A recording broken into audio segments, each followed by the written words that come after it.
Hi there, welcome back, or welcome for the very first time. You're safe now. This is your time to rest. Let go of your day. Let your breath slow down and your thoughts float gently away. Tonight I'll be reading you a fairy tale, an old story wrapped in moonlight and carried on a quiet breeze just for you. So snuggle in, get cozy, and let the soft rhythm of the story guide you into dreams. Let's begin. King Arthur's Cave. In our time, every boy and girl knows about the nuts and blossoms, the twigs and the hedges, the roots and the leaf of the common hazel bush, and everybody has heard of the witch hazel. In old days, they made use of the forked branches of the hazel as a divining rod. With this, they believed that they could divine, or find out the presence of treasures of gold and silver deep down in the earth and hidden from human eyes. And what boy or girl has never played the game and sung the song, London Bridge is falling down, falling down, falling down, even though nobody now living ever saw it fall? Now, our story is about a hazel rod, a Welshman on London Bridge, treasures in a cave, and what happened because of these. It was in the days when London Bridge was not, as we see it today, a massive structure of stone and iron, able to bear up hundreds of cars, wagons, horses, and people, and lighted at night with electric bulbs. No, when did this Welshman visit London, the bridge had had a line of shops on both sides of the passageway, reaching from end to end. Taffy was the name of this fellow from Denbigh in Wales, and he was a drover. He had brought all the way from one of the richest of the Welsh provinces a great drove of black Welsh cattle, such as were in steady demand by the Englishmen, who have always been lovers of roast beef. Escaping all the risks of cattle thieves, rustlers, and highwaymen, he had sold his beeves at a good price, so that his pockets were now fairly bulging out with gold coins. And yet this fellow wanted more. But first, before going home, he would see the sights of the great city, which then contained about 100,000 people. When he was handling some things in a shop to decide which he should take home to his wife, his 3 daughters, and 2 little boys, he noticed a man looking intently, not at him, but at his stick. After a while, the stranger came up to him and asked where he came from. Now Taffy was not very refined in his manners, and he thought it none of this fellow's business. He was very surly, and made reply in a gruff voice, "I come from my own country." The stranger did not get angry, but in a polite tone made answer, "Don't be offended at my question. Tell me where you cut that hazel stick, and I will make it to your advantage, if you will take my advice." Even yet Taffy was gruff and suspicious. "What business is it of yours where I cut my hazel stick?" he asked. "Well, it may matter a good deal to you if you will tell me, for if you remember the place and can lead me to it, I will make you a rich man, for near that spot lies a great treasure." Taffy was not much of a thinker, apart from matters concerning cattle, and his brain worked slowly. He was sorely puzzled. Here was a wizard who could make him rich, and he did so love to jingle gold in his pockets. But then he was superstitious. He feared this sorcerer derived all his uncanny knowledge from demons, and Taffy, being rather much of a sinner, feared these very much. Meanwhile, his new acquaintance kept on persuading him. Finally, Taffy yielded, and the two went together on to Wales. Now, in this country, there are many stones placed in position, showing they were not there by accident, but were reared by men to mark some old battle or famous event. And for this rough stonework, no country, unless it be Korea or China, is more famous than Wales. On reaching one called the Fortress Rock, Taffy pointed to an old hazel root and said to his companion, "There, from that stalk I cut my hazel stick. I am sure of it." The sorcerer looked at Taffy to read his face and to be certain that he was telling the truth. Then he said, "Bring shovels and we'll both dig." Having been brought, the two began to work until the perspiration stood out in drops on their foreheads. First the sod and rooty stuff, then down to the gravelly mass below, they plied their digging tools. Taffy was not used to such toil, and his muscles were soon weary. But, urged on by visions of gold, he kept bravely at his task. At last, when ready to drop from fatigue, he heard his companion say, "We've struck it." A few shovelfuls more laid bare a broad flat stone. This they pried up, but it required all their strength to lift and stand it on edge. Just before, they saw a flight of steps. These were slippery with wet, and they looked very old, as if worn ages ago by many feet passing up and down them. Taffy shrunk back as a draught of the close, dead air struck his nostrils. "Come on and don't be afraid. I'm going to make you rich," said the sorcerer. At this, Taffy's eyes glistened, and he followed on down the steps without saying a word. At the bottom of the descent, they entered a narrow passage and finally came to a door. "Now I'll ask you, are you brave, and will you come in with me if I open this door?" By this time Taffy was so eager for treasure that he spoke up at once. "I'm not afraid. Open the door." The sorcerer gave a jerk and the door flew open. What a sight! There, in the faint red light, Taffy discerned a great cave. Lying on the floor were hundreds of armed men, but motionless and apparently sound asleep.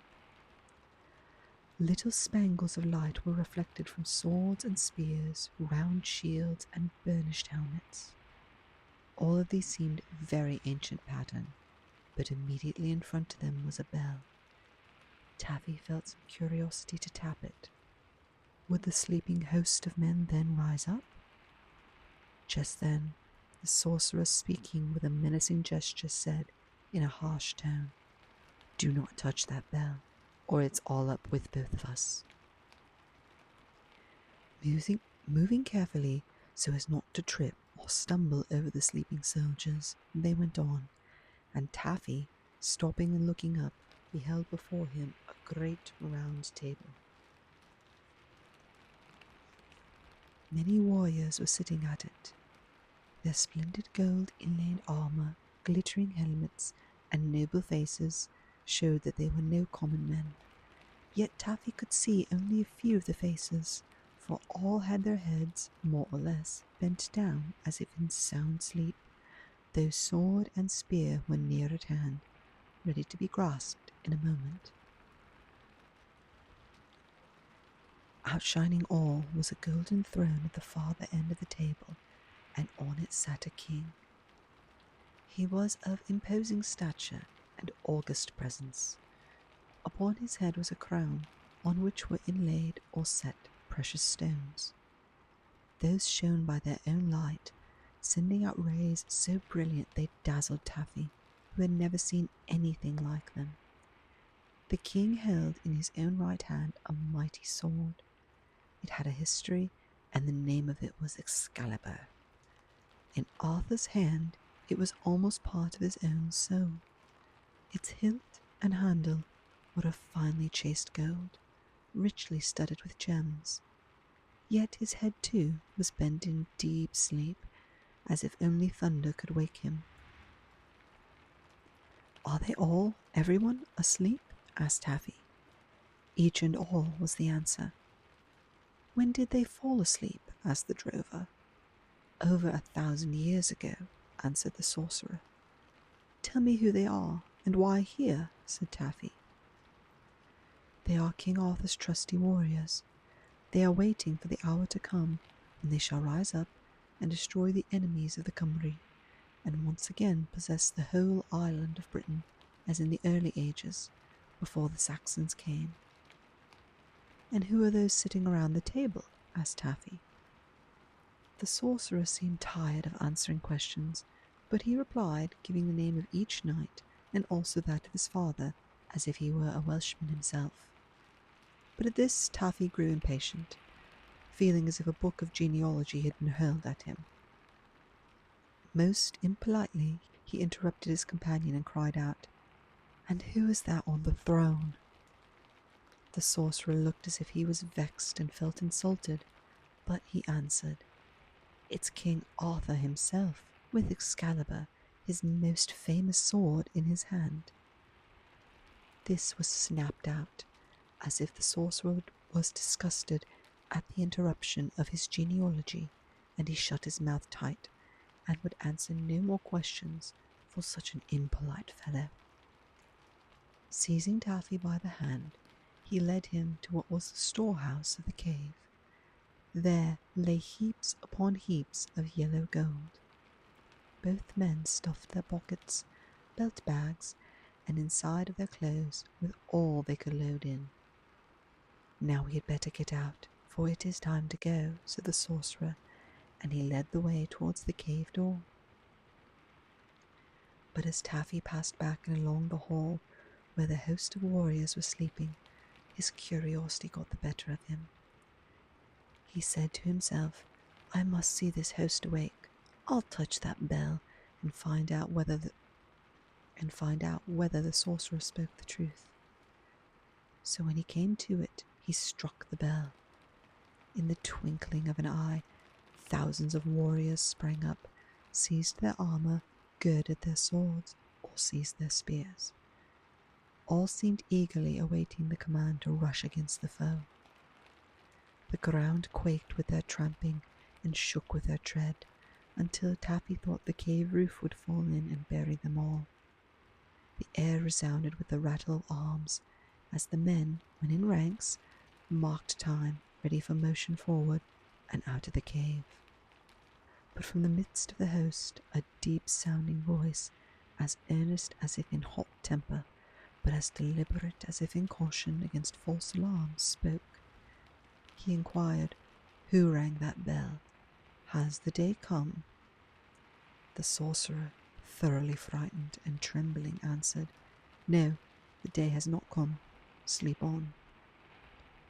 Taffy, though dazzled by the increasing brilliancy of the light, heard another deep voice, more commanding in tones than even the king's, call out, "Arthur, awake, the bell has rung. The day is breaking. Awake, great King Arthur." But even against such a voice, that of the sorcerer, now scared beyond measure, lest the king and his host should discover the cheat, and with his sword Excalibur chop off the heads of both Taffy and himself, answered, "Nay, it is still night. Sleep on, Arthur the Great." Erect over all, his head aloft and crowned with jewels, as with stars, the king himself now spoke. "No, my warriors, the day has not yet come when the black eagle and the gold eagle shall meet in war. Sleep on, loyal souls. The morning of Wales has not yet dawned." Then, like the gentle sighing of the evening breeze among the forest trees, all sound died away, and in the snap of a finger, all were asleep again. Seizing the hand of Taffy, the sorcerer hurried him out of the cave, moved the stone back in place, and motioning to Taffy to do the same, He quickly shovelled and kicked the loose dirt into the hole and stamped it down. When Taffy turned to look for him, he was gone, without even taking the trouble to call his dupe a fool. Wearied with his unwanted labours and excitements, Taffy walked home, got his supper, and pondered on what he had seen, slept, and awoke in the morning refreshed. After breakfast, he sallied out again with pick and shovel. For months Taffy dug over every square foot of that hill. Neglecting his business as a cattleman, he spent all the money he had made in London, but never found the entrance to that cave.